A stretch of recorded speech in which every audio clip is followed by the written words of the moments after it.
Hello everyone and welcome back to my channel. Today I'm going to be talking about how to find an au pair host family, and I've split this video into three parts. The first part is where to find them. Second part is questions you can ask your potential host family, and the third part will be red flags you should look out for when contacting and talking to a potential host family. If you're new to my channel and don't know much about me and my experience being an au pair, basically I've worked approximately 6 months during the past 2 years as an au pair. So I did a few months last summer and I did a few months this year, like fairly recently, working as an au pair in Italy. And I have worked with I think 3 or 4 families during that time, and I've had a really great experience, and I've talked about it a lot on my YouTube channel, so you can find various videos regarding the subject of being an au pair in the card above and also in the description if you want to find out more information after this video.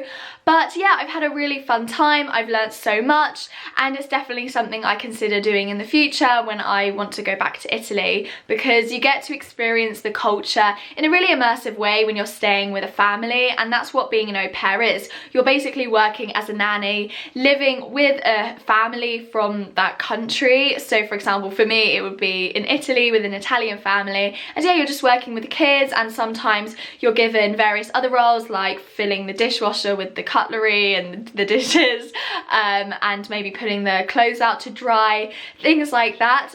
There can be more. You can also cook and stuff like that, but I'll talk about that more later on in the video. So before we get into the real content of this video, if you haven't already subscribed to my channel, please subscribe by pressing the button down below. It would mean a lot. I'm really close to 1,000 subscribers, so we're almost there. And if you do enjoy this video at the end, make sure you give it a thumbs up as well. So where do you actually find these families to be an au pair for? So there are various ways, one of them being you can sign up for a website, like an au pair website.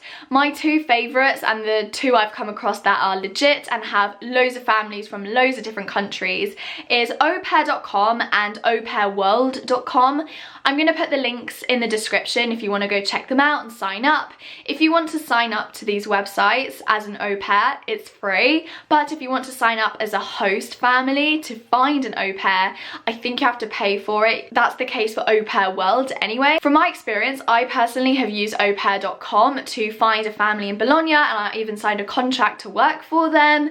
And yeah, it's legit. There's loads of criteria which you can choose to find your ideal family, which is great. And aupairworld.com, I know a family and I've worked for them as an au pair that use this website to find other au pairs. So I met this family through a different company, but I know that they use aupairworld.com to find other au pairs. So both of these websites are legit and work really well. Another way you can find families to host you as an au pair is by contacting friends that you know in the country. So for example, I want to go and work as an au pair in Italy. I can contact people I know in Italy and say, hi, do you know anyone who is looking for an au pair at the moment? Do you know any families which I can stay with and do some part-time work and live with them? That sort of situation. So if you know anyone in that country, just contact them and see if they have any contacts. I personally did this in Italy, and I stayed with a lovely family in Verona,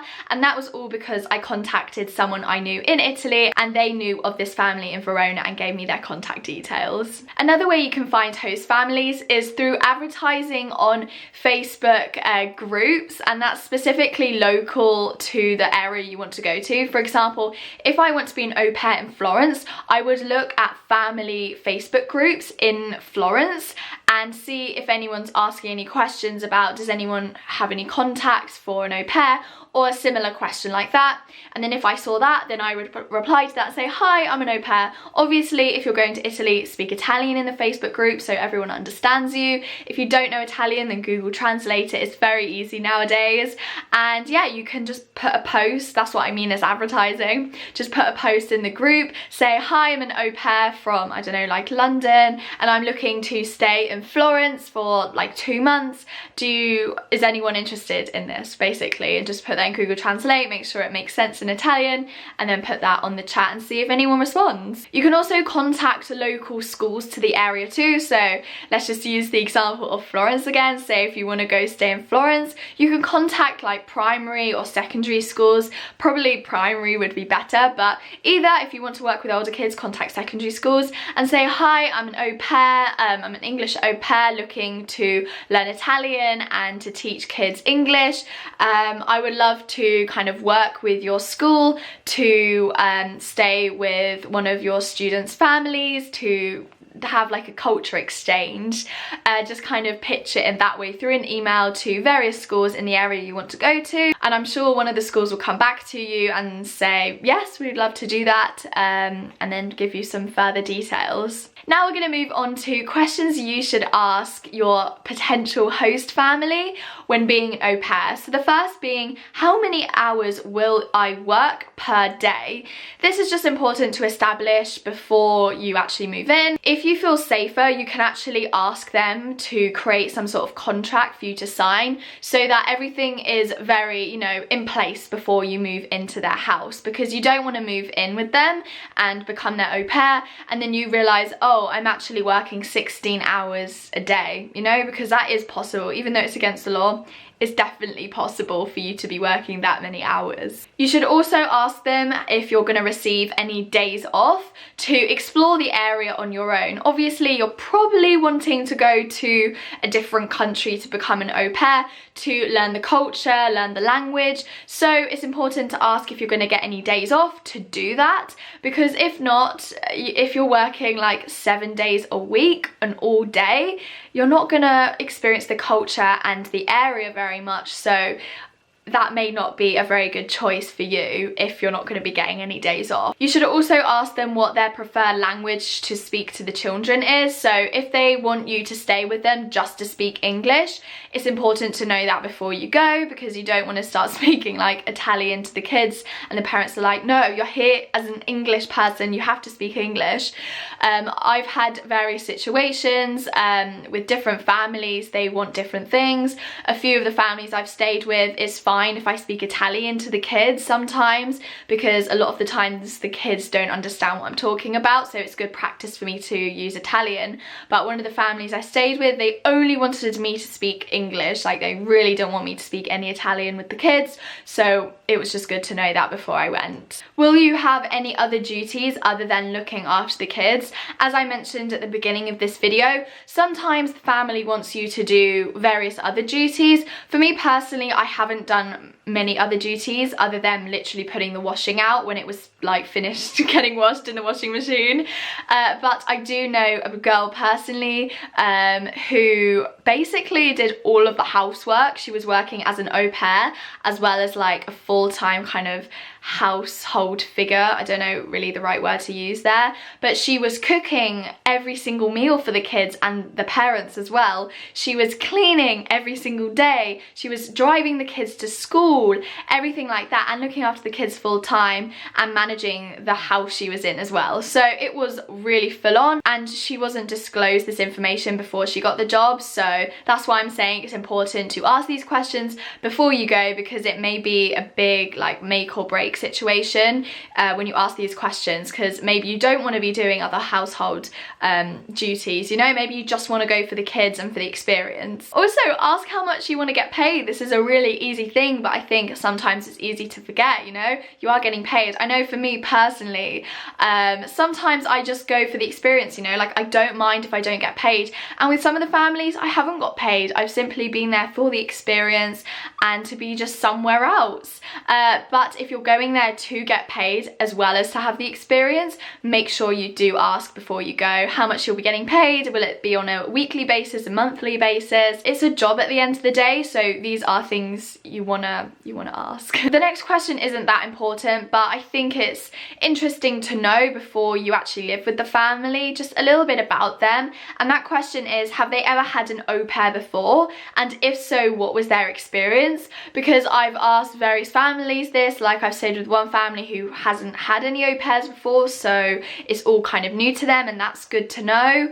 I've stayed with a family who's had one other au pair before, and I've stayed with a family who's had like 4 au pairs before, and they didn't like the experience with any of them, and that's just good to know. And I was like, oh, why did you have a bad experience with them? Just to know if it was the family's problem or was it the au pair's problem. And I actually had a really good time with this family that I'm talking about, so yeah, it's just good to know beforehand what kind of problems they had, and that sort of thing, because I think communication is key, because you are living in the house and it's really important to communicate. Other little fine details you should ask is, will you get your own room, and do you need to drive the kids anywhere? As I mentioned before, one of the girls, like an au pair that I know in Italy, she has to drive the kids everywhere, but I've never had to drive kids anywhere. I've never had to drive in Italy, so it's a different situation with different families. Don't think that, you know, one shoe fits all, because literally every family has a completely different situation for their au pair.